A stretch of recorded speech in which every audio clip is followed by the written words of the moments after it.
What's going on, gardeners? On today's 2-minute garden tip, I'm going to show you one of my favorite little gardening tricks that makes planting everything and anything so much easier. And that is to put these little hash marks on all of your raised gardening beds. I put hash marks in 1-foot increments on all of my raised garden beds. You can see them all here. Each one of these lines denotes another foot on the raised garden bed. So this is the first foot, this is foot number 2, foot number 3, 4, 5, and 6 in this 6-foot long raised bed. I did the exact same thing on this side. I have the first foot, 2, 3, 4, 5, and then the back would be 6. Sometimes I'll drill down to an even greater level of precision. For example, right here, I have marks every 6 inches. So the dotted line is 6 inches, the solid line is 1 foot. Then 1 foot 6 inches, 2 feet.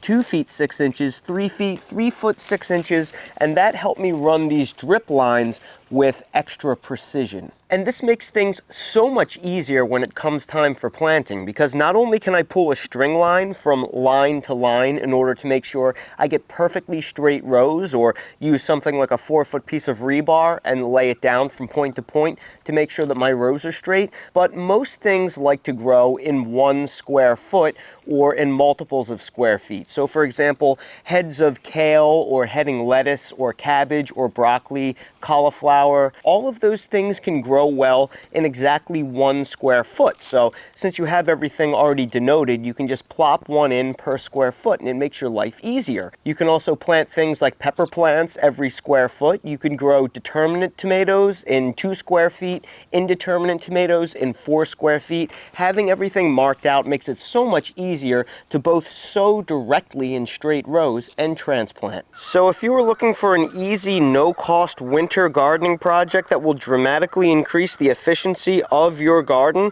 consider marking all of your raised garden beds at every foot. Or make the marks like I do at every 6 inches and at every foot. It will make your gardening life so much easier. And that's today's 2-minute garden tip. If you're new to the channel, please consider subscribing and hitting the bell to receive new video notifications, and check out our Amazon storefront and spread shop in the video description for a list of the gardening products I use and awesome custom designed apparel and other gear. Your support is greatly appreciated.